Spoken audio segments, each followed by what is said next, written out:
क्या पढ़ें, एनसीईआरटी पढ़ें या आरबीएससी पढ़ें करना है, उनमें से आपको नोट्स बनाने हैं। इस सर हमारे बीए के अंदर 50% से कम है, तो क्या हम इसके दे सकते हैं कि नहीं? तमसो मा ज्योतिर्गमय। बहुत गिनाते रहे औरों के गुण दोष, बहुत गिनाते रहे औरों के गुण दोष, एक बार खुद में झांक लो उड़ जाएंगे होश। दोस्तों, एक बार खुद में झांक लो उड़ जाएंगे होश। मैं मुकेश कुमार शर्मा आपके सामने आज एक विशेष वीडियो आपके सामने लेकर उपस्थित हुआ हूं। जो रीट लेवल फर्स्ट हो चाहे सेकंड हो, जो डाउट्स हैं जैसे कि हम क्या पढ़ें, एनसीईआरटी पढ़ें या आरबीएससी पढ़ें, या बहुत सारे जो कमेंट आ रहे हैं कि मेरे बीए में 50 से कम है तो मैं बैठ सकता हूं कि नहीं बैठ सकता, इसमें एलिजिबल हूं या नहीं हूं, इन सब डाउट्स को लेके मैं आज एक आपके सामने संक्षिप्त के अंदर आपको मैं बताऊंगा। आपके सारे जो डाउट्स हैं वो क्लियर करने की कोशिश करूंगा। दोस्तों, वीडियो को लाइक और आगे सेंड करें दोस्तों, शेयर करते रहें और चैनल को सब्सक्राइब कर लें, ताकि हर जो अपडेट है, जो चेंजिंग है, जो मनोबल बढ़ाने की बातें हैं वो आप तक पहुंचती रहें। दोस्तों, मैं बहुत सारे मेरे जो अनुभव हैं या मैंने जो सीखे हैं, अनुभव किए हैं, वो आप तक पहुंचाने की कोशिश करूंगा मैं दोस्तों। तो चलिए दोस्तों, आज सबसे पहले मैं है ना जो सबसे इम्पोर्टेंट जो रीट के लिए जो बातें हैं वो मैं आपके सामने रख रहा हूं। सबसे पहली बात, रीट 2021। दोस्तों, इससे पहले रीट 2017 लगी थी। उसके पाठ्यक्रम से भी सबसे इम्पोर्टेंट बात है कि पाठ्यक्रम में भी परिवर्तन हो रहा है और वेटेज में भी परिवर्तन हुआ है। तो सबसे पहले हम मोटा मोटी ये देख लेते हैं कि वास्तव में जो इसमें कौन एलिजिबल है, क्या है क्या नहीं है। सबसे पहली बात मैं करूँगा आपको कि रीट 2021 में सबसे बड़ा जो बदलाव हुआ है दोस्तों, वो है वेटेज का।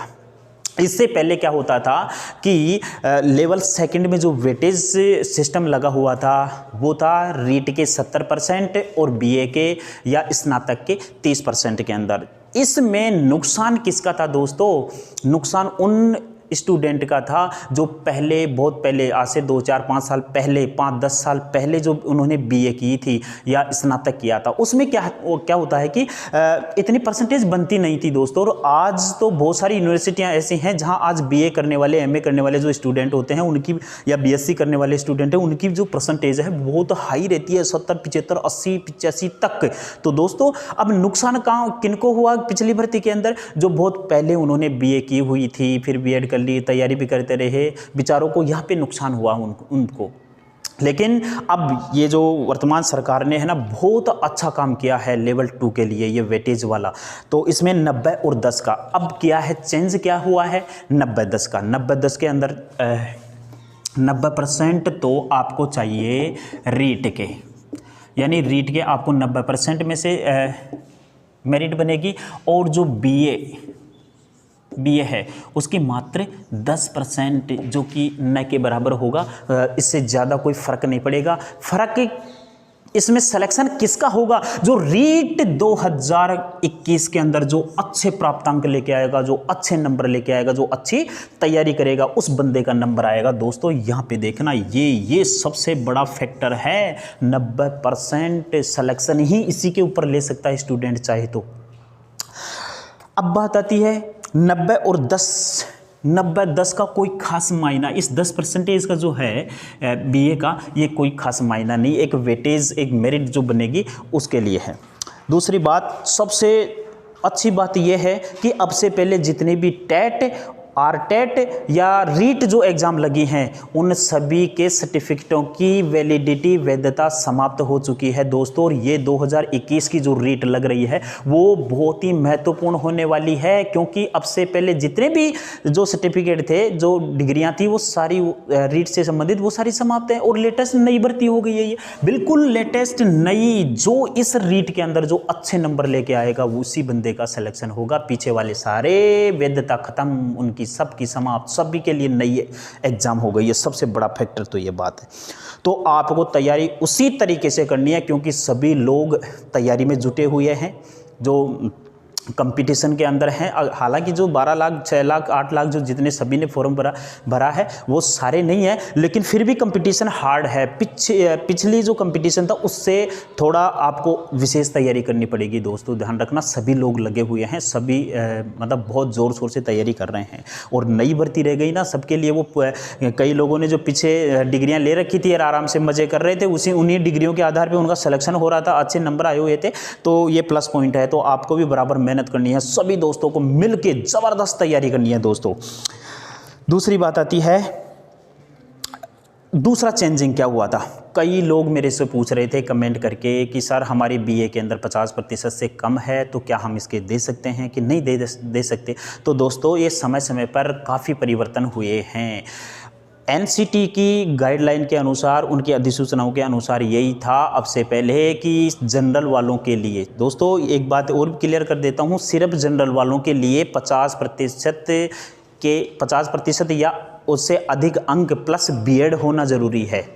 तो वो 3rd ग्रेड की भर्ती है, आरटी एक्ट 2009 के तहत ये नियम लगा था।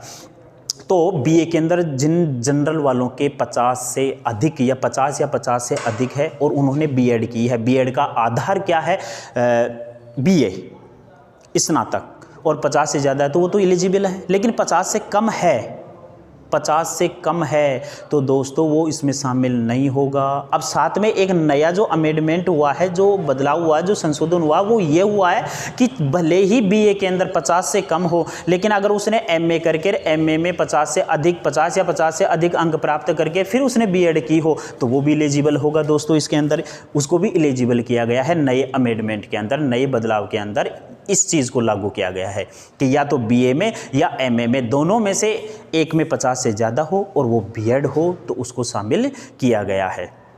दूसरी बात आती है कि अब से पहले जैसे ओबीसी था, एससी एसटी ओबीसी विकलांग वगैरह अदर कोटे थे, उनके अंदर सबको 5% अहर्ता अंकों में, यानी 50 से कम होगी तो 5% की छूट थी। अब की बार नई 2 कैटेगरियों को, एमबीसी और ईडब्ल्यूएस को भी 5% की छूट दी गई है दोस्तों, तो वो भी एलिजिबल हो गए हैं, चाहे वो भले ही उनके बीए के अंदर 50 से कम परसेंटेज हो, लेकिन वो भी इसके लिए योग्य हैं दोस्तों। ध्यान रखना। अब एमबीसी, ये स्पेशल एमबीसी और वह ईडब्ल्यूएस, इन दोनों को भी तो ध्यान देना। बहुत सारे लोग कमेंट कर रहे हैं कि सर हमारे 50 से कम है। अरे 50 से कम है मान लिए, लेकिन इसके अंदर आपको 5% छूट है ना, तो वहाँ पे छूट दी हुई है ना, तो आप भर सकते हैं, एलिजिबल हैं, सीधी सी बात है। 5% की छूट दी हुई है सभी को, लगभग जनरल में भी ये ईडब्ल्यूएस आ गया। अब कौन रह गया, जो भी ईडब्ल्यूएस सर्टिफिकेट बना लेगा उसके वो एलिजिबल है, उनको 5% की छूट मिल रही है, 50 से कम होंगी तो भी वो एलिजिबल हैं दोस्तों। तो ये क्लियर। आगे देखिए, उसके बाद आता है, चाहे वो लेवल फर्स्ट में चाहे 12वीं के अंदर हो, 12वीं में भी 5%, यानी अहरक अंक जो हैं, योग्यता मुख्य जो अनिवार्य किए गए हैं, उनमें 5% की छूट उसमें भी दी गई है। अब बात आती है 4th नंबर पे कि पाठ्यक्रम, सबसे इम्पोर्टेंट चीज़, पाठ्यक्रम में संशोधन, पाठ्यक्रम में बदलाव हो रहा है दोस्तों, इस चीज़ को ध्यान रखना। आपने माननीय शिक्षा मंत्री जी का एक वक्तव्य सुना होगा, उसमें उन्होंने ये कहा है कि अब से पहले जितने भी राजस्थान में टेट या रीट की जो एग्ज़ामें हो रही थी, वो 2011 के अंदर जो सिलेबस बना हुआ था, रीट के लिए निर्धारित किया गया था, उसी के अंतर्गत हो रही थी। अब उनके वक्तव्य से ये आ रहा है कि वर्तमान में 2011 के बाद में स्कूलों के अंदर बहुत बार पाठ्यक्रम चेंज हो चुका है, किताबें नई लागू हो चुकी हैं। तो उन्होंने ये कहा था कि अब जो वर्तमान में जो पुस्तकें चल रही हैं उन्हीं के अंदर पाठ्यक्रम लागू किया जाएगा या बनाया जाएगा। तो दोस्तों इतना तो कॉमन सेंस अपने में भी है कि अपने को वास्तव में उन्होंने कहा क्या है और अपने को तैयारी किस हिसाब से करनी है। अब बात आती है कि आरबीएससी या एनसीईआरटी। तो दोस्तों एनसीईआरटी और आरबीएससी में अगर आपने किताबों का मिलान किया हो तो आपने एक चीज़ महसूस की होगी कि कोई खास अंतर नहीं है दोनों में। एनसीईआरटी तो अभी लगी है, इससे पहले भी एनसीईआरटी की ये बुकें थी, ध्यान रखना, माध्यमिक शिक्षा बोर्ड की, उससे पहले भी एनसीईआरटी की थी। लेकिन अब की बार जो नया ही सिलेबस, नया ही जो किताबें लागू की गई है ना, उनमें थोड़ा चेंज है। टॉपिक वही हैं, उनको बताने का तरीका कुछ एग्जाम्पल अलग हैं, थोड़ा डिफरेंट है, लेकिन आपको तैयारी करने के लिए उनमें टैली करना पड़ेगा, दोनों में से टैली करना पड़ेगा। और स्पष्ट पूरा क्लियर तो आपका सिलेबस जारी, रीट का जो सिलेबस जारी होगा उससे साफ तस्वीर सामने आ जाएगी आपकी, भाई सिलेबस में क्या परिवर्तन हो रहा है। आईडीए से अपन कुछ नहीं, मैं भी कुछ नहीं बताऊंगा आईडीए से। देखो आइडिया नहीं चल रहेगा यहाँ पे, और बहुत सारे लोग कर रहे हैं ये पढ़ लो वो पढ़ लो ये पढ़ लो वो पढ़ लो, कुछ नहीं है भाई। जब तक ये पाठ्यक्रम वहाँ पे रीड से जारी नहीं होगा तब तक किसी के पास स्पष्ट कुछ भी नहीं कह सकते। इसके लिए सिर्फ एक आइडिया लगा सकते हैं अपन कि जो नया सिलेबस है, अब नया सिलेबस कौन सा है, पिछले साल वाली जो बुकें चल रही हैं इनमें और वर्तमान में जो चल रही हैं उनमें अंतर क्या है। देखो 10वीं और 12वीं के अंदर पुरानी किताबें, पुराना ही पाठ्यक्रम चल रहा है। बाकी की जो 6, 7, 8, 9 इन क्लासों की एनसीईआरटी की बुकें आई हैं। एनसीईआरटी की बुकों में पुरानी बुकों के अंदर कितना फ़र्क है, ज़्यादा फ़र्क नहीं है। दोनों को टैली करना पड़ेगा आपको, और वो टैली करेंगे हम। जो पाठ्यक्रम आएगा, पाठ्यक्रम में जो जो टॉपिक आएंगे, जो जो बिंदु आएंगे, उन बिंदुओं से मिलान करेंगे दोस्तों, और फिर अपने को नोट्स तैयार करने हैं, फिर अध्ययन करना, उसके बाद में डिसाइड करेंगे अभी क्या करना है।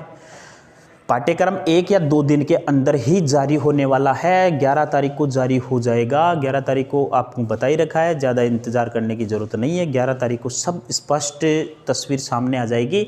और जो होगा फिर बात आती है कि अब उनमें से देखिए पाठ्यक्रम जो भी आता है, पाठ्यक्रम के ऊपर मैं एक वीडियो बनाऊंगा, उसका पूरा विश्लेषण करके मैं आपको बताऊंगा कि ये कौन कौन सी बुकों के अंदर आपको मिलेगा। ये 100% मैं आपको कह रहा हूँ कि जो पाठ्यक्रम है जो भी आएगा वो सारा हमारे स्कूलों के अंदर जो बुकें हैं उन बुकों के टॉपिक से संबंधित ही आएगा, बाहर से नहीं आएगा दोस्तों, बाहर से नहीं आएगा और बाहर से पूछेगा भी नहीं। जो हमारी बुकों में चल रहा है उन्हीं में से क्वेश्चन पूछेगा। यही चीज़ मैं बार बार कह रहा हूँ, वो चाहे वो एनसीईआरटी की में हो चाहे आरबीएससी की, यानी उससे रिलेटेड जो पॉइंट होगा उसी में से होगा जो स्कूलों में चल रही हैं। तो ये बात क्लियर। अब बात आती है कि उन्होंने एक चीज़ और कही है, राजस्थान का वेटेज बढ़ाएंगे, राजस्थान का सामान्य ज्ञान जीके जोड़ा जाएगा। अब राजस्थान का जीके में क्या क्या जोड़ा जाएगा उन्होंने ये भी स्पष्ट कर दिया है कि जिसमें राजस्थान का भूगोल, इतिहास, कला, संस्कृति को जोड़ा गया है। भूगोल, कला, इतिहास और संस्कृति। और ध्यान होना चाहिए इन्हीं से संबंधित जो टॉपिक हैं वो वर्तमान में इसी सरकार ने, वर्तमान जो सरकार है उसने हमारे 6 से लेकर जो 9, 10 तक का जो कोर्स चेंज हुआ उनमें एक बुक लागू की है सामाजिक विज्ञान के साथ में राजस्थान अध्ययन, वो सारे इसी के अंदर से हैं। तो राजस्थान का सामान्य ज्ञान तो अपने को विशेष पढ़ना ही है, लेकिन वो पढ़ना क्या है जिन्होंने बता दिया। राजस्थान का भूगोल, इतिहास, कला, संस्कृति जो हमारी बुकों के अंदर हैं, माध्यमिक शिक्षा बोर्ड की बुक के अंदर हैं। मेरे पास 9th की भी है, 10th की भी जो एनसीईआरटी की अभी लागू की गई है ना वो भी हैं। 10th की में तो पूरी राजस्थान की कला, संस्कृति और इतिहास से संबंधित भरा हुआ है, और 9th के अंदर स्वतंत्रता संग्राम और जो स्वतंत्रता सेनानी हैं उनका विश्लेषण किया गया है दोस्तों। तो एक उनको आपको अध्ययन करना है, उनमें से आपको नोट्स बनाने हैं, उनसे बाहर कहीं नहीं जाएगा। या फिर हमारी जो स्कूलों की जो कक्षाओं की बुक हैं सामाजिक विज्ञान, उसमें राजस्थान से संबंधित जितने भी टॉपिक हैं उन सभी टॉपिकों को अपने को अच्छे से तैयार करना है, अच्छे से अध्ययन करना है दोस्तों। अब बात आती है एनसीईआरटी और आरबीएससी हो गया ये क्लियर कि क्या पढ़ना है। अभी 2 दिन की बात है, सब क्लियर हो जाएगा आपको कौन कौन से पॉइंट पढ़ने हैं। सारे पॉइंट ऐसे के ऐसे हर कौन कौन सी बुकों में से आएंगे मैं आपको बता दूंगा दोस्तों। लास्ट बात आती है कि बहुत सारे लोगों ने मेरे फ़ोन नंबर मांगे थे। फ़ोन नंबर चैनल के डिस्क्रिप्शन में एक लिंक दिया हुआ है, मेरा चैनल में लिंक है, उस लिंक पे जाके आप मेरा नंबर ले सकते हैं, वहाँ मेरे उससे जुड़ सकते हैं, मेरे से बात भी कर सकते हैं दोस्तों। शर्माने की ज़रूरत नहीं है, बिल्कुल मैं भी आप ही के जैसे हूँ दोस्तों। मैं कोई कोचिंग वाला या बहुत बड़ा इंस्टीट्यूट वाला नहीं हूँ, मैं तो सिर्फ एक ये समझ लो कि परमार्थ के लिए, क्योंकि मैं जला था दोस्तों, मेरा एक ही उद्देश्य था, मैं जला था, उजाला चारों तरफ करके रहूँगा चाहे कुछ भी हो। मैंने बहुत कठिन तपस्या की थी, तैयारी बहुत ज़बरदस्त की थी। यानी पहली बार मेरे जीवन के अंदर ही मैंने महसूस किया था उसी टाइम में कि वास्तव में तैयारी ऐसी होती है, और ऐसे करते तो कब के सिलेक्शन हो जाते। मैं भी आप ही की तरह तैयारी करता था, लेकिन अनुभव अब हुआ है रियल में तैयारी कैसे करनी है, जो मैं आपके साथ शेयर कर रहा हूं दोस्तों। तो मैं जलाता उजाला चारों तरफ होगा। मेरा एक ही उद्देश्य है, ज़्यादा से ज़्यादा मेरे भाई लोगों का सिलेक्शन हो सकता है मेरी बताई हुई बातों से किसी की लाइफ बदल जाए दोस्तों, मेरा उद्देश्य यही है। ठीक है दोस्तों, एक बात और, मैं आपको मोटिवेट करना, जो आपको प्रेरित करना, अभिप्रेरणा देना, है ना, ये मेरा काम है। मैं बार बार आपको विश्लेषण करके इन चीज़ों को बताता रहूँगा। चैनल को सब्सक्राइब ज़रूर कर लें। अभी तक अगर आपने चैनल सब्सक्राइब नहीं किया है तो चैनल को सब्सक्राइब कर लेना दोस्तों, और वीडियो को लाइक और शेयर ज़रूर करना। थैंक यू दोस्तों। और कोई भी डाउट हो तो मेरे से संपर्क कर सकते हैं, मैं डाउट क्लियर कर दूंगा दोस्तों। आपका जितना हो सकता है मैं आपकी पूर्ण रूप से सहयोग करूंगा, जो भी जैसी भी सहायता होगी मेरे लायक होगी, जो मैं आपकी करूंगा। थैंक यू दोस्तों, नमस्ते।